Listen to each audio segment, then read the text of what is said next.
ఇందూరువాడిలో ఆర్మూర్ రాజకీయంకు ఓ ప్రత్యేకత ఉంది. ఇక్కడి రాజకీయాలు ఎప్పుడూ వాడి వేడిగా కొనసాగుతాయి. ఎన్నికలు దగ్గర పడ్డాయంటే చాలు పొలిటికల్ పార్టీలు వాడి వేడి పంచ్ డైలాగులతో రాజకీయంగా హీటెక్కిస్తుంటారు. ఇక ఎన్నికలు దగ్గర పడుతున్నాయి. ప్రధాన పార్టీలన్నీ ఎన్నికల సమరానికి సై అంటున్నాయి. ఒకప్పుడు కాంగ్రెస్ పార్టీకి కంచుకోటగా ఉన్న ఆర్మూరు తెలంగాణ ఆవిర్భావం తర్వాత గులాబీ పార్టీ వెచ్చుకుంది. ఇప్పుడు ఆర్మూర్లో బీఆర్ఎస్ వర్సెస్ బీజేపీ కాంగ్రెస్ అన్నట్లుగా కొనసాగుతోంది. ఈ మూడు ముక్కల రాజకీయ చదరంగంలో ఏ పార్టీ గట్టెక్కనుంది, ఏ పార్టీ జెండా ఆర్మూర్ గడ్డపై పాతనుంది? Let's watch the story.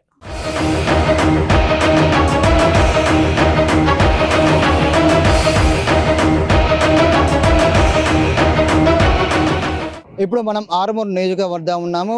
ఎన్నికలు మరో 6 నెలలు ఉన్నప్పటికీ ఆర్మూర్ నియోజకవర్గంలో ముందే ఎన్నికల సందడి మొదలైంది.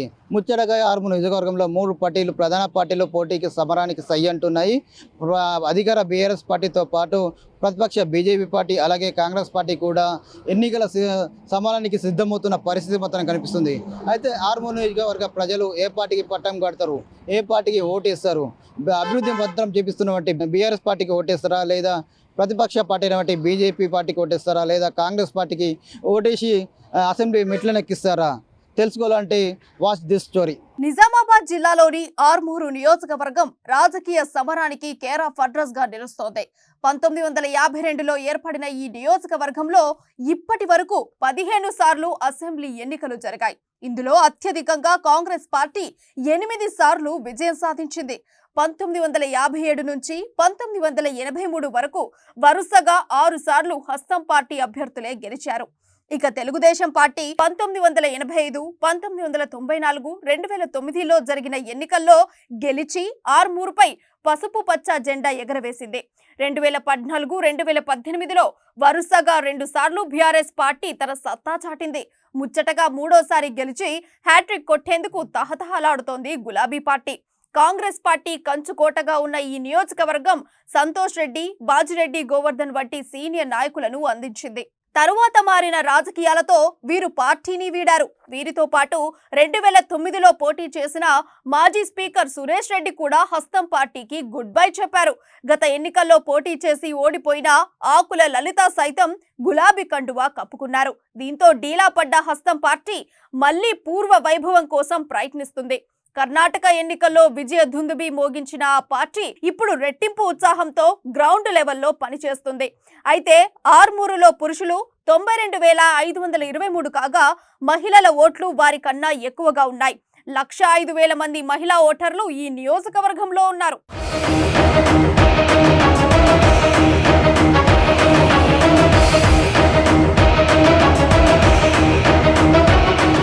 తెలంగాణ ఆవిర్భావం నుంచి ఆర్మూరులో ఆశన్న గారి జీవన్ రెడ్డికి తిరుగు లేకుండా పోయింది.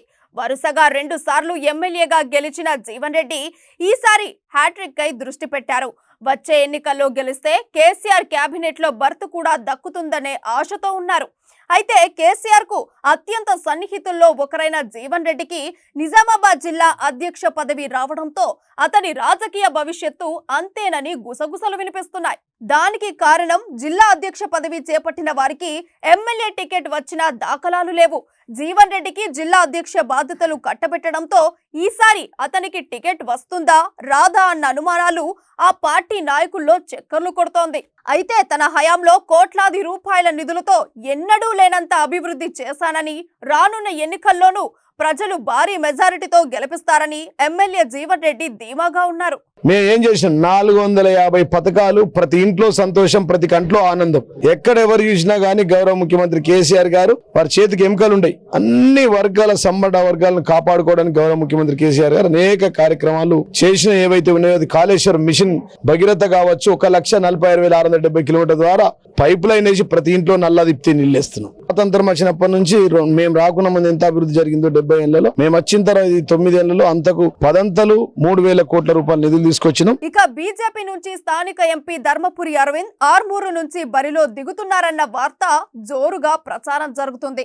దీనికి ప్రధాన కారణం పదే పదే ఎమ్మెల్యే జీవన్ రెడ్డి తనపై పోటీకి రావాలంటూ ఎంపీ అరవింద్కు సవాలు విసరడం, మరోవైపు అరవింద్ ఆర్మూర్కే తన మకాం మార్చడంతో ఈ వార్తకు మరింత బలం చేకూరింది. ఇదిలా ఉండగా గతంలో బీజేపీ నుంచి పోటీ చేసి ఓటమి చెందిన వినయ్ రెడ్డి సైతం విస్తృతంగా గ్రామాల్లో పర్యటిస్తున్నారు. అయితే అనూహ్యంగా ఆర్మూర్ కమలం బరిలోకి కొత్త మొహం వచ్చి చేరింది. అతనే ప్రముఖ వ్యాపారవేత్త పైడి రాకేష్ రెడ్డి. నిన్న మొన్నటి వరకు ఎవరికీ తెలియని పైడి రాకేష్ రెడ్డి ఆర్మూర్ నియోజకవర్గం అంకాపూర్కు చెందినవారు.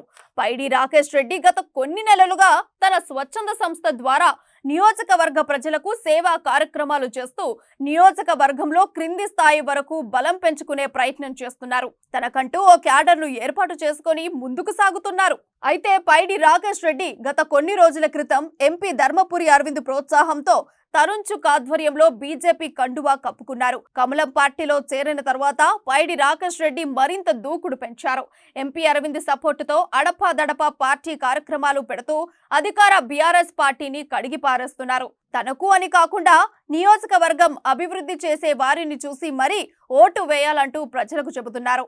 నియోజకవర్గంలో ప్రజలకు ఏ ఆపద వచ్చినా తాను ఉన్నానంటూ తన ట్రస్ట్ ద్వారా సహాయం అందిస్తున్నారు. రాష్ట్రంలో మోదీ హవా కొనసాగుతుందని, జీవన్ రెడ్డిని ఓడించే దమ్ము సత్తా తమ పార్టీకే ఉందని, తమ అభ్యర్థి పైడి రాకేష్ రెడ్డి చేతిలో జీవన్ రెడ్డి మట్టి కలవడం ఖాయమని బీజేపీ నాయకులు చెబుతున్నారు. టీఆర్ఎస్ పార్టీ ఎక్కడ అభివృద్ధి చేయలేదు, మొత్తం అవినీతి చేసిండ్రు. ఎమ్మెల్యే మొదలుకొని ముఖ్యమంత్రి వరకు రాష్ట్రాన్ని దోచుకు తిన్నారు. అదేవిధంగా ప్రజల్ని పీల్చి పిప్పి చేసిండ్రు. ఎక్కడ కూడా ప్రజలకు న్యాయం చేసే ప్రయత్నం చేయలే. ప్రతిదీ ఓటు బ్యాంక్ గురించి ఆలోచించారు తప్పితే ఎక్కడ కూడా నిజంగా ప్రజలకు న్యాయం చేయాలా, ప్రజలకు మంచి చేయాలనే ఆలోచన ఎక్కడ కూడా టీఆర్ఎస్ నాయకులు చేయలేదు. భారతీయ జనతా పార్టీ నరేంద్ర మోడీ గారి నాయకత్వంలో ఈ దేశంలో ఏ రకంగా అభివృద్ధి చేసిండ్రో అదేవిధంగా తెలంగాణ రాష్ట్రంలో కూడా అభివృద్ధి చేద్దామనే లక్ష్యంతో, అవినీతి రహిత ప్రభుత్వాన్ని అందిద్దామన్న ఉద్దేశంతో, నిజమైనటువంటి లబ్ధిదారులకే లబ్ధి చేకూర్చాలన్న సంకల్పంతో నరేంద్ర మోడీ గారి ప్రభుత్వం ఏ రకంగా పనిచేస్తుందో ఈ దేశం కోసం, అదేవిధంగా తెలంగాణ అభివృద్ధి కోసం అవినీతి రహిత ప్రభుత్వాన్ని అందించాలనే సంకల్పంతో తెలంగాణ రాష్ట్రంలో కూడా భారతీయ జనతా పార్టీ ముందుకెళ్తుంది. అదేవిధంగా ఆర్మూర్ నియోజకవర్గంలో కూడా ఎమ్మెల్యే ఎక్కడ కూడా అభివృద్ధి చేయలేడు. అభివృద్ధి కాదు, మొత్తం అవినీతి. అక్కడ ఎమ్మెల్యే గారు ఏం చేసిండ్రు, అక్కడెక్కడ ఏ రకంగా అవినీతికి పాల్పడరు, ఇలా యావత్ ఆర్మూర్ నియోజకవర్గ ప్రజలందరూ కూడా చూసిండ్రు. ఇలా భారతీయ జనతా పార్టీ రావాలని ప్రజలు కోరుకుంటా ఉన్నారు. భారతీయ జనతా పార్టీ కమలం పువ్వు గుర్తుపైన మేము ఓటేస్తాం. ఈసారి భారతీయ జనతా పార్టీకి గెలిపిస్తాం. తెలంగాణ రాష్ట్రంలో కూడా అవినీతి రహిత ప్రభుత్వం రావాలా. నరేంద్ర మోడీ గారి ప్రభుత్వం మొదటిసారి ఎన్నుకున్న 282 సీట్లతోని, రెండోసారి మా ప్రోగ్రెస్ రిపోర్ట్ ప్రజల ముందు పెడితే మళ్ళీ 303 సీట్లు ఇచ్చిండ్రు. మళ్ళీ ఈసారి కూడా ప్రజల ముందు ప్రోగ్రెస్ రిపోర్ట్ పెడితే 350 సీట్లు ఇచ్చే అవకాశం ఉంది. అదేవిధంగా తెలంగాణ రాష్ట్రంలో కూడా ఈ అవినీతి ప్రభుత్వాన్ని వెంటనే పారదోలాలా, గద్దె దించాలనే లక్ష్యంతో, సంకల్పంతో ప్రజలు ఉన్నారు. ఆ రకంగానే భారతీయ జనతా పార్టీ ప్రజల ఆకాంక్షలకు అనుగుణంగా, ప్రజల ఆశయాలకు అనుగుణంగానే ముందుకెళ్తుంది. అభివృద్ధి, అవినీతి రహిత ప్రభుత్వాన్ని ప్రజలకు అందించాలనే నిర్ణయంతో మేము ముందుకెళ్తా ఉన్నాం. కాంగ్రెస్ నుంచి ఎవరు బరిలో ఉంటారనేది ఇప్పటి వరకు తేలలేదు. కర్ణాటక ఎన్నికల తర్వాత మంచి జోష్ మీద ఉన్న ఆ పార్టీ ఆర్మూర్ నియోజకవర్గంలో గెలుపు గుర్రం వైపు ఎదురు చూస్తున్నారు. గతంలో అక్కడి నుండి పోటీ చేసిన ఆకుల లలిత పోరు మధ్యలోనే వదిలేసి కారు పార్టీకి జంప్ చేసింది. దీంతో ఆ పార్టీకి అభ్యర్థుల కొరత పట్టి పీడుస్తుంది. అయితే మరోవైపు ఏకంగా టీపీసీసీ చీఫ్ రేవంత్ రెడ్డి ఇక్కడి నుండి పోటీ చేస్తారన్న వార్తలు వినిపించాయి. అయితే దీనిపై హస్తం పార్టీ నేతలెవరూ ఇప్పటి వరకు క్లారిటీ ఇవ్వలేదు. దీంతో రేవంత్ రెడ్డి పేరు కూడా లిస్టులో ఉందని అనుకుంటున్నారు ఇక్కడి ప్రజలు. మరోవైపు బీజేపీ నుండి గతంలో పోటీ చేసిన వినయ్ రెడ్డి కాంగ్రెస్ పార్టీలో చేరుతాడన్న వార్తలు వినిపిస్తున్నాయి. బీజేపీలో పైడి రాకేష్ రెడ్డి చేరడం, అతనికే టికెట్ కన్ఫర్మ్ అని వార్తలు రావడంతో వినయ్ రెడ్డి సందిగ్ధంలో ఉండాడని తెలుస్తోంది. దీంతో పార్టీని మారుతున్నాడన్న వార్తలు వినిపిస్తున్నాయి. కాంగ్రెస్ పార్టీలో చేరి పోటీ చేస్తారని వార్తలు వినిపిస్తున్నాయి. ఇక మరోవైపు జిల్లాకు చెందిన మంత్రి వేముల ప్రశాంత్ రెడ్డి సోదరి వేముల రాధికారెడ్డి ఈ ఎన్నికల్లో అరంగేట్రం చేస్తున్నట్లు వార్తలు వినిపిస్తున్నాయి. ప్రభుత్వ ఉద్యోగి అయిన రాధికారెడ్డి స్వచ్ఛంద ఉద్యోగ విరమణ కోసం ప్రభుత్వానికి దరఖాస్తు చేసుకున్నారట.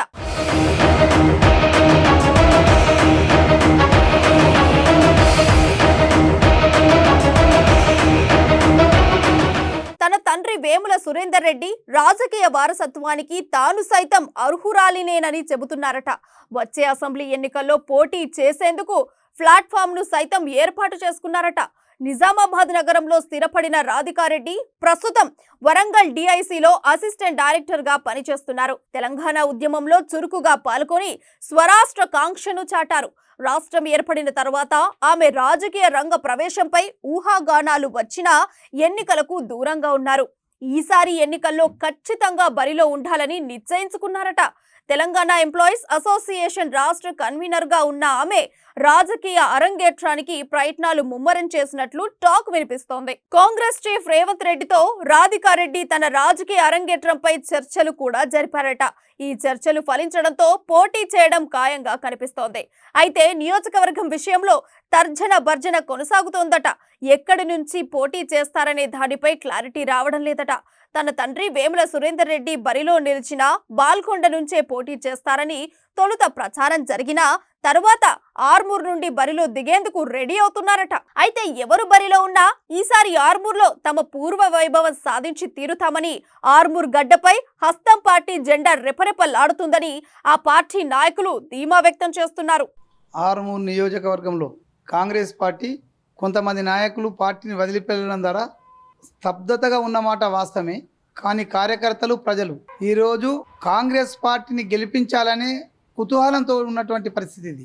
ఖచ్చితంగా నియోజకవర్గంలో మొన్న రేవంత్ రెడ్డి గారి పాదయాత్ర కార్యక్రమంలో కానీ, గతంలో రేవంత్ రెడ్డి గారి రైతు దీక్షలో కానీ కాంగ్రెస్ పార్టీకి అండగా ఆర్మూర్ ప్రాంత రైతాంగం అంతా కూడా నిలబడి ఆర్మూర్లో కాంగ్రెస్ పార్టీ యొక్క ఉనికిని చూపించినటువంటి పరిస్థితి. ఈ సందర్భంలో ఖచ్చితంగా అక్కడ ఉన్నటువంటి ఆర్మూర్కు సంబంధించినటువంటి ఎమ్మెల్యే ఆయన అరాచకాలు కావచ్చు, ఆయన అవినీతి కావచ్చు, ఉన్న పలంగా ఆయన ఎదిగిన విధానం కావచ్చు, ఈరోజు ఆశన్న గారి జీవన్ రెడ్డిని ఓడించాలని ఒక కృతనిశ్చయంతో అక్కడ ప్రజలు ఉన్నారు.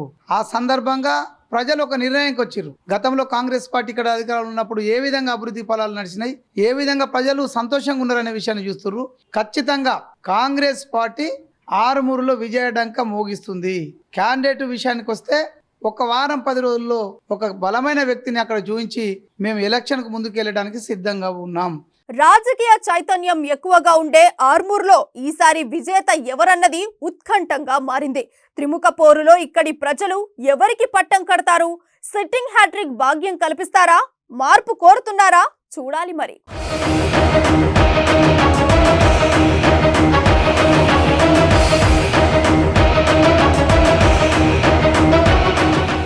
నవనాథపురంలో ఎన్నికల సందడి ముందే మొదలైంది. ముఖ్యంగా ప్రధాన 3 పార్టీలు కూడా సమరానికి సై అంటున్నాయి. అయితే అధికార బీఆర్ఎస్ పార్టీ తరపున 2 సార్లు గెలిచినటువంటి ఎమ్మెల్యే జీవన్ రెడ్డి 3వసారి ఇక్కడ హ్యాట్రిక్ సాధిస్తా అని చెప్పి ధీమా వ్యక్తం చేస్తుంటే, మరోవైపు ఇటు బీజేపీ తరపున ప్రముఖ పారిశ్రామికవేత్త పైడి రాకేష్ రెడ్డి తాను కూడా గెలుస్తానని చెప్పి కూడా ధీమా వ్యక్తం చేస్తున్నారు. అయితే కాంగ్రెస్ పార్టీ చూసుకున్నట్లయితే కాంగ్రెస్ పార్టీలో ఇప్పటికీ కూడా అభ్యర్థి ఎవరు ప్రకటించినప్పటికీ కూడా ఇటు వేముల ప్రశాంత్ రెడ్డి, మంత్రి అయినటువంటి వేముల ప్రశాంత్ రెడ్డి చెల్లెలైనటువంటి రాధికారెడ్డితో పాటు అలాగే ఇటు బీజేపీ పార్టీలో ఉన్నటువంటి వినయ్ రెడ్డి కూడా ఇటు కాంగ్రెస్ పార్టీలు చేరుతున్నట్లు కూడా ఊహాగానాలు వినిపిస్తున్నాయి. ఏదేమైనప్పటికీ ఆర్మూర్ నియోజకవర్గంలో ప్రధాన పార్టీ 3 పార్టీలు కూడా పోటీలో ఉన్నట్లు తెలుస్తుంది. ఇక అయితే ఏ పార్టీకి ఆర్మూర్ ప్రజలు పట్టం కడతారు, ఏ పార్టీ నాయకుడిని ఇటు ఆర్మూర్ అసెంబ్లీ ఎన్నికిస్తారు, అసలు ఆర్మూర్ నియోజకవర్గంలో ఏ పార్టీ జెండా రెపరెపలాడుతుంది తెలుసుకోవాలంటే ఎన్నికల సమయం వరకు వేచి చూడాల్సిందే. కెమెరామెన్ మైపల్తో నవీన్, అమ్మా న్యూస్, ఆర్మూర్ నుండి.